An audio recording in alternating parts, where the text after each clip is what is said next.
Good morning. We've got some clouds out there this morning and some more patchy fog. It's 37 degrees in Springfield, so we're all above freezing. Southerly winds are pretty light. Visibility is down to 3/4 of a mile in Branson and 1 mile in Harrison. We've got mostly cloudy skies out there this morning. Most of us are dry. Some light drizzle down in north central Arkansas.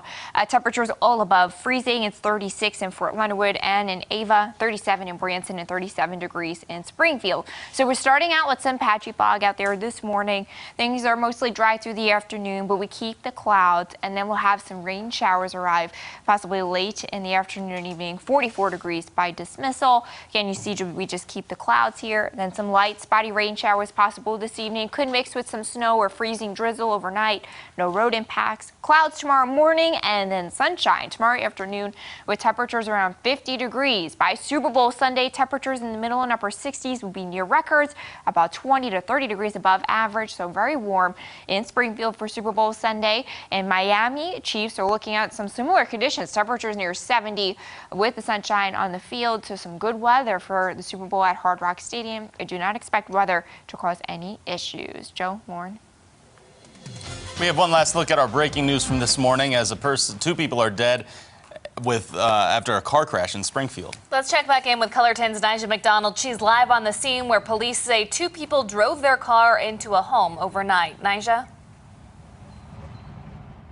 Well, good morning, Lauren and Joe. That's right. The accident happened here on East Seminole and Florence. As you can see behind me, crews remain on scene, clearing up and investigating. Now, as they arrived earlier this morning, witnesses were able to tell them that they saw the car actually driving very high speeds headed westbound on Seminole just moments before that crash. Now, the car then crossed National without stopping at the red flashing light. Police believe the car lost control shortly after sliding into the home. Police say two people were in the vehicle and both appeared to be ejected from the car. Now, earlier this morning, we learned that one was deceased at the time of the crash and the other was taken to the hospital in serious condition. But as you mentioned, we now know that both individuals are deceased. Police say no one inside of the home was injured. The traffic unit will come out. They will take lots of measurements, lots of pictures. We'll start working on the car and stuff, and anything to gather information that led to the accident. It's a slow process as we try to gather lots of evidence in order to piece this back together, how it happened. Well, again, this remains an active scene as the investigation continues and is ongoing. So as you wake up this morning and you head out for school and work and other places, be mindful if you're in this neighborhood. If you're here having to travel near the Seminole area, you might want to find an alternate route because this portion of the street is blocked and will probably remain blocked for most of the morning. Reporting live in Springfield, Nyjah McDonald, Ozarks First. Thank you, Nyjah. We have some more local news now. Police need your help finding a missing man. This is 81-year-old Gerald Abbott, last seen Wednesday at his home near Tolliver and Scenic. That's north of Chesterfield Park in South Springfield. Officers say Abbott has dementia and may be confused where he's at. His cell phone was last pinged in Farmington, Missouri, but he was never found there. He may be driving a 2014 Dodge Ram with an extended cab. If you see it, look for the license plate 5SAG11. Bringing crime into focus, the mother who started an Amber Alert earlier this month is due in court today. 23-year-old Victoria Brown is facing 8 different charges, including kidnapping, assault, and burglary. Her lawyers will argue for a reduction in her bond amount. She's accused of taking her son at gunpoint from a home in North Springfield. They were both found in Seymour hours later. She is pleading not guilty. One of 2 people charged in the death of McKenna Milhan will also face a judge today in hopes of having a bond amount set. 32-year-old Lonnie Williams is in the Greene County Jail on no bond. He's charged with first-degree murder and armed criminal action. Court documents say he allegedly stabbed Milhan multiple times last month. She was reported missing on December 22nd. Her body then found in North Springfield on December 30th. $50,000 worth of merchandise has been stolen at the Best Buy in the Branson Hills shopping district. The Branson Police Department believes the burglary is linked to at least 4 other burglaries in the Midwest. Investigators have identified one suspect and have put out a warrant for his arrest. State and federal law enforcement are helping out in this case, too. If you have any information, call police right away. And around the Ozarks for you, state leaders want people to review their flood plans now ahead of potential rains this spring. The National Weather Service says we could see serious flooding in the coming weeks, while repairs from last year's floods are still ongoing. FEMA has a national flood insurance program that could help you protect your property. Last year, it paid out more than $70 million in claims due to flood damages.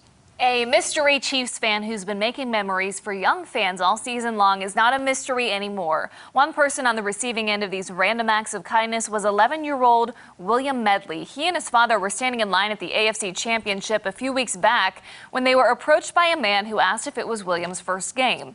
It was, and then the man offered to buy him a jersey. After he did so, he left. The family has wanted to thank that man ever since, but didn't know how to reach him. We found him, and he lives right here in Springfield.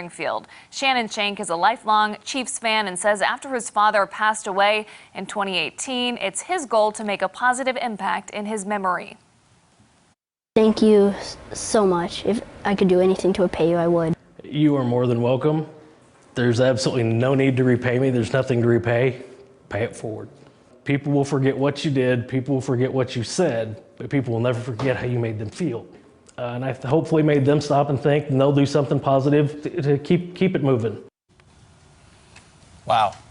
That William will definitely not forget how he felt getting that jersey, I'm sure. I love it. And you know he's going to be rocking that jersey for the Super Bowl on Sunday, right? Woo! Yeah. What's trending right now? Some security about Kansas City, right? CBS this morning actually has a team up in Kansas City ahead of Super Bowl 54. Yeah. And WDAF, which is our sister station in Kansas City, has done some stories on police security plans for the weekend, saying that they plan to have about 10 officers on every corner because if Kansas City wins a Super Bowl, Right. it's going to go nuts. Oh, I bet. I Yeah. can't even imagine how crazy Kansas City is going to be if they win. Oh boy. So I'm nervous for the Chiefs, nervous for Kansas City. Thank you to them for Excited. keeping everyone Yeah. safe though, right? Yeah, they're also Yeah. reminding people to please not shoot off fireworks, although I'm sure that will happen as well. It is Ooh, technically boy. illegal inside city limits. Or remember when the Phillies won for the first time? The Didn't Eagles. they? Greason that's what I put meant, Crisco Philadelphia on Eagles. those street Yeah. poles there and climbed them. Yeah. Weird. They put the Crazy. Crisco on to keep them from climbing. Yeah. Oh boy. Man. All right. One last check of our forecast on this Friday as we head out the door. A little bit chilly out there this morning, 44 degrees by the afternoon, mostly cloudy, a couple of showers late, and then really warm for the Super Bowl weekend. Temperatures near record on Super Bowl Sunday. All right, everyone. Sorry, Lisa, cut you off there. We'll see you back here 6 a.m. on Sunday on Ozarks Fox for Super Daybreak.